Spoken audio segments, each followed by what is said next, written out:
बिस्मिल्लाहिर्रहमानिर्रहीम। अस्सलाम वालेकुम दोस्तों, कैसे हैं आप लोग? खैरियत से हैं जी। मैं इस वक्त मुखातिब हूँ शाह फैसल टाउन की UC6 से, और ये मेरे सामने जो आपको मनाज़िर दिख रहे हैं ये आवाम है कुरंगी आवामी कॉलोनी की।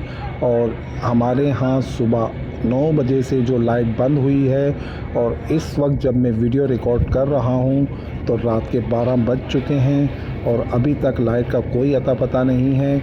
आवाम ने काफ़ी कोशिश की कि इलेक्ट्रिक के ऑफिस गए, वहाँ कंप्लेनें की, और कोई जब सुनवाई ना हुई तो अब आवाम ने फाइनली इनकी 2 गाड़ियाँ रोक ली हैं यहाँ पर, और एहतजाजन उनको रोका हुआ है इस एवज़ कि जब तक हमारी लाइट बहाल नहीं की जाएगी हम आपकी गाड़ी यहाँ से नहीं जाने देंगे।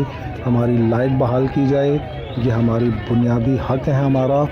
और सबसे बड़ी बात मैं यहाँ आपको बताता चलूँ, ये शाह फैसल टाउन की UC6 है, यहाँ के चेयरमैन हैं याकूब कार्लो, और ये UC6 का वार्ड 4 है। और ये वार्ड 4 के जो जनरल काउंसलर हैं वो जनाब इफ्तिखार अली हैं। वो दोनों लापता हो चुके हैं। ये सुबह से ये आवाम इस बिजली के चक्कर में लड़ रही है, मर रही है, लेकिन यहाँ पे बल्दियाती नुमाइंदों का कोई अता पता नहीं है।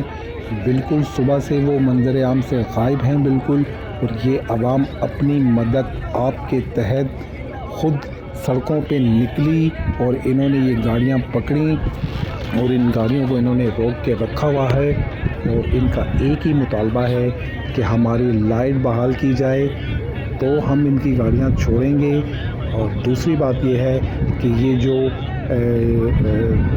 शाह फैसल टाउन की UC6 ये लोड शेडिंग से मुस्तस्ना सी। अब इसे वापसी जो है, कुछ अर्सा पहले यहाँ लोड शेडिंग थी, फिर बीच में ये 2-3 महीने से लोड शेडिंग से मुस्तस्ना करार दे दिया था।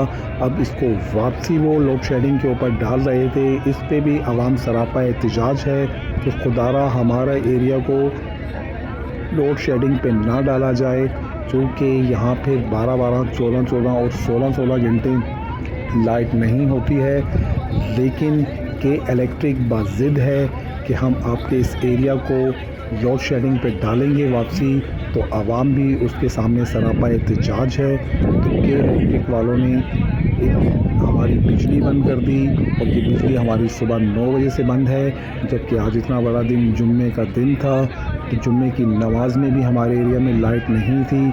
लेकिन शर्म और अफसोस का मकाम हमारे बल्दियाती नुमाइंदों के लिए, हमारे इस एरिया के MPA के लिए, हमारे इस एरिया के MNA के लिए एक शर्म का मकाम है। ये वो आवाम है, जब इलेक्शन होते हैं तो इनके घरों में इसी आवाम से आप खुद मिलने आते हैं, खुद दिन में 10-10 चक्करें काटते हैं। तब आपका मतलब होता है, तब आपका एक मकसद होता है, तो आप इस आवाम के बीच में रहते हैं। आज अब अपने अपना वो मकसद हासिल कर लिया है। अब ये आवाम जाए बाढ़ में, और वो तो अपनी मनमौजी ज़िंदगी गुजार रहे हैं, और वो लुटेरे बन चुके हैं।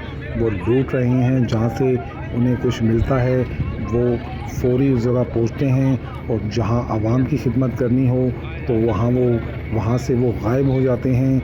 इस आवाम को, स्पेशली इस आवाम को सोचना चाहिए कि ऐसे लोगों को इक़्तिदार में क्यों लेकर आते हैं, जो जिस सीट के अहल नहीं होते वो इस सीट को क्यों रिज़र्व कर देते हैं। खुदारा अगर आप इस सीट के अहल नहीं हो तो ऐसी सीटों को छोड़ दो। जब आवाम के काम आप नहीं कर सकते तो आप ऐसी सीटों को रिज़र्व क्यों करते हो? ऐसे लोगों को आगे आने दो जो अहल होते हैं, जो ऐसे कामों में और ऐसे वक्त के अंदर अपनी आवाम के बीच में खड़े होते हैं। अगर आज हमारी इस UC6 के chairman, vice chairman, general councillor कुछ भी ना कर सकते, सिर्फ इस आवाम के अंदर भी खड़े हो जाते, इनके साथ खड़े हो जाते, तो इस आवाम के लिए एक बहुत बड़ी बात हो जाती। ये समझते कि हमारे वोट का हक़ अदा हो रहा है। ये अगर कुछ नहीं भी कर पा रहे हैं तो कम से कम हमारे दरमियान खड़े तो हैं हमारे साथ, और हमारे साथ मिलकर जद्दोजहद और भरपूर कोशिश तो कर रहे हैं। लेकिन यहाँ तो ऐसा भी नहीं हो रहा। अब मैं चाहूँगा आपसे इजाज़त, तो मेरी जानब से अल्लाह हाफ़िज़।